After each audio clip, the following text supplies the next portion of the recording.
Okay na guys, time to go home na. Ayan, thank you so much. Okay, marami pa actually under construction pa rin. May mga spaces pa naman. Yung iba siguro parang ni-renovate na, no? Matagal na rin yung Ayala, sa totoo lang. So this is still part of the Ayala Triangle.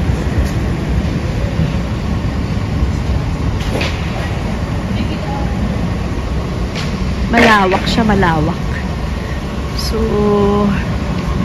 oo, totoo yung Arroceros is the last lung of Manila. Pero meron din pala sa Makati. Makati is different. Iba din sa Mandaluyong. I'm sure meron din sa Pasig, aba. Oo, 'di ba? Or other places, other areas. So, syempre, doon po sa Antipolo, maraming mga puno. Kaso, oo, medyo tagilid din dahil syempre, nakita nyo, bakit ba grabe yung baha doon nung nakaraan? Possibly, oo, wala nang mga puno din. Okay, dahil meron pa yata mga may pinapagawang water something. Oo, syempre, naghahanap din naman ang Metro Manila. Naghahanap po ng mga water source. So, one possible source is actually those area in Rizal. Kung meron doon sa Antipolo. At saan pa? May Kaliwa Dam, may Caliraya Dam.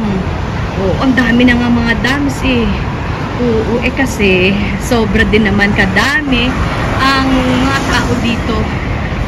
Oo, talagang makulimlim na guys. Okay, sana makauwi muna ako bago bumagsak yung ulan. Importante, tapos na. Oo, upload na rin yung aking phone. Importante, tapos na yung ating assignment for the day. Ha! Thank you, Lord, for such a very productive day. Talagang magandang area for walking the dogs. Oo, malawak siya eh. Malawak yung triangle. Oo, tsaka mga green spaces din. Maganda. So, marami-rami din naman ang nabigyan ko ng aking flyers. So, depende na lang din po sa kanila kung saan ang pipiliin nila, kung St. Teres ba o doon sa Taytay Rizal. Malapit din lang naman ang Taytay Rizal. Doon po sa mga pet owner, syempre dito na, doon na sa merong pet columbarium din. Video. When I go down there and then I'll cross that way, doon ako lalabas sa kabila, across the street, para dito hindi ka mapahamak sa mga sasakyan. Yon.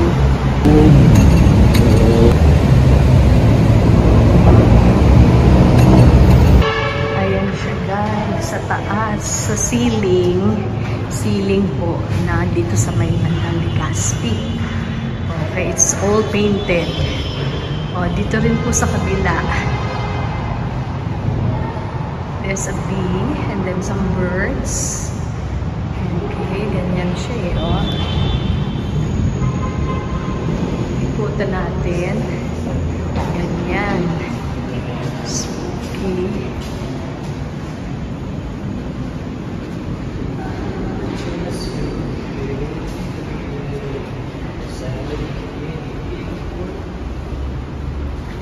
Metamorphosis. Ang metamorphosis na butterfly galing doon sa uod. Diba? Pero they cannot survive if a bird would eat the worms, diba?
Ito pala yung coexistence, features flora and fauna from various regions of the Philippines.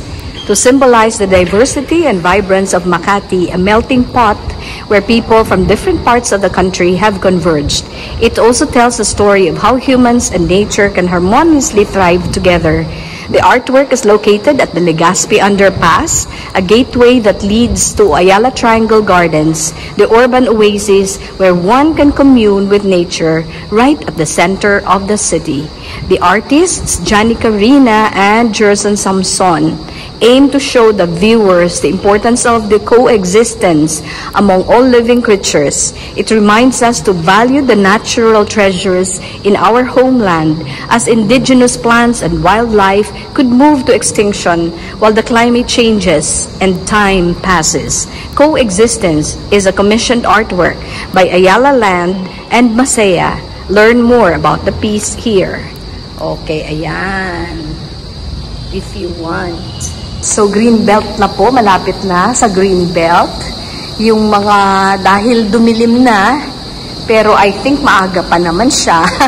Makulimlim lang talaga. Oo, mga alas 3 pa lang yata eh. Exact time is 4:08 in the afternoon. Okay, pero yung mga crickets are already sounding. Kasi medyo madilim as compared to other 4 o'clock. Parang uulan nga eh. Oo, ano na naman ba? Tapos na sa Igmi. Meron na naman bang paparating?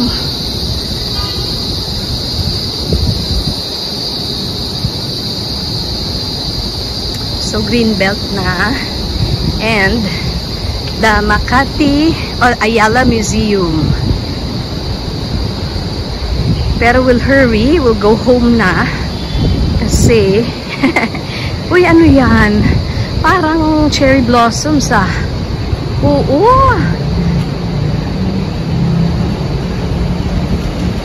Ayan ang ulan. Naku, bumagsak na nga ang ulan.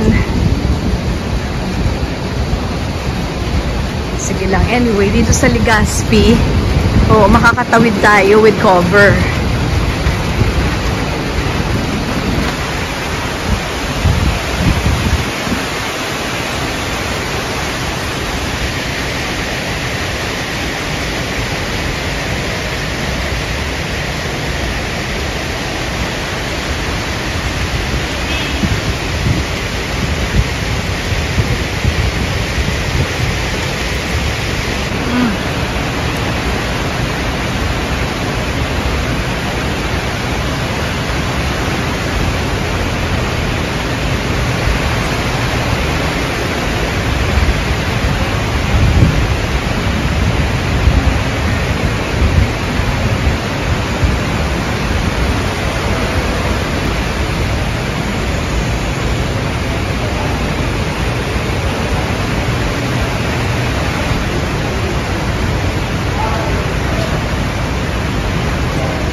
Ang ganda oh.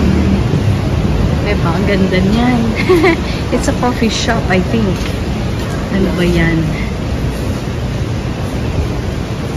Monimo? Parang Monimo. Parang ganda dyan. Let's check. Check it out habang umuulan. Actually, wala din problema kasi meron na sa link. If that is Greenbelt 5, may cover naman po. Hindi ka naman mauulan